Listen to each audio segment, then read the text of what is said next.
Welcome to AGWA's virtual gallery. In this tour, you will learn about 3 very different sculptural works from the State Art Collection.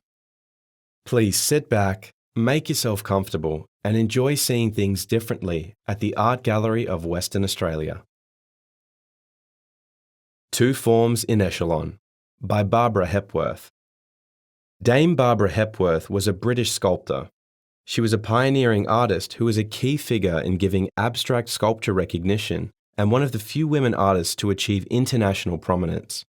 She worked in a variety of materials, including wood, plaster, stone and bronze, and her work can be found in many collections internationally and on public display. The term echelon means any structure or group of structures arranged in a step-like form, and as the name suggests, 2 forms in echelon shows 2 forms of similar height and shape standing together. But what are these forms? Are they human or something from the natural landscape? They may be influenced by both. Hepworth began her career sculpting figurative works. These gradually became more abstract until they were mere suggestions of a figure. We see this in 2 forms. The rounded shape suggests something organic. But what? Could they be faces or portraits in some way? Perhaps 2 figures standing together? Or maybe something derived from nature, such as trees or boulders in a landscape? The holes through each work allow the viewer to see through the work from all angles and allow it to incorporate the landscape with its surrounding whilst articulating the interior of the sculpture. Imagine this work placed within a countryside where rolling green hills and leafy trees complement the patinated bronze. 2 forms in echelon are naturally inspired but not literally representational and are intentionally ambiguous. There is a harmony between the 2 pieces, and as the name suggests, are in echelon with one another, rising from the base separately but existing together. Split Personality by Michael Cooper. Michael Cooper is an American artist who grew up in Central California during the 60s and 70s. He had a keen interest in everything mechanical growing up and spent most of his spare time working on cars. This fascination with mechanical objects launched him into sculpture, and he graduated with a Master of Fine Arts in Sculpture from the University of California in 1969. Although originally interested in working with metal, he soon started to work more with wood.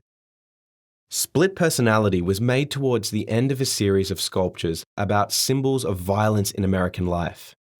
Using the gun as a dominant theme in combination with the chopper bike sees the work questioning the stereotypes that associate pistols and other firearms with power and superiority. Creating the chopper in wood rather than metal removes the object one step from reality, diffusing the macho symbolism and reinterpreting it in the older values of the craftsman. The sidecar also suggests another traditional woodcraft, that of the boat builder, associated with voyage and adventure. Split Personality has been one of the most consistently admired works in the gallery's collection since it was acquired in 1982. Constructed during a residency with the gallery, it is made almost entirely out of Western Australian jarrah on a Queensland silver ash base. Each part of the sculpture has been individually crafted and then pieced together, much like a real motorbike and sidecar would. Allegory, After Courbet, by DAndrea. DAndrea is an American sculptor known for realistic sculptures of human figures, dressed and nude, in true-to-life poses.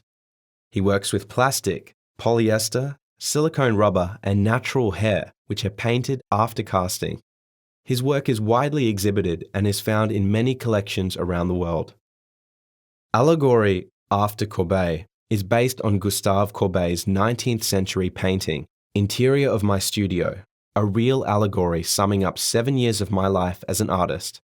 In that work, the artist sits centrally, working on a painting whilst his nude model looks over his shoulder, studying his work. Surrounding them are many figures influential to Courbet's life, all seemingly taking an interest in his work. DAndrea's version has a very different feel.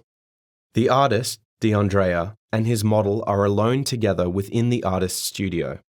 Theirs is a professional relationship, and there is an emotional distance between them. The artist focuses intently on the mold he has just made of her face, which contrasts the nonchalant blank stare from the model. Indeed, the model seems forgotten whilst he concentrates on the next piece of the puzzle. Take some time to contemplate these figures. What can you determine about their relationship? Many of DAndrea's works document young women and are often sexualized through their pose and use of color. As a result, he was often accused of sensationalizing the form of sculpture. However, by creating this work in shades of grey, such links to sensational nudity ebb away. It reminds us of a black and white photograph, an archival shot of an artist at work. This, combined with his intense stare at his materials, suggests that he was about more than just sensationalism, and more concerned with the artistic and emotional problems associated with connecting art and life.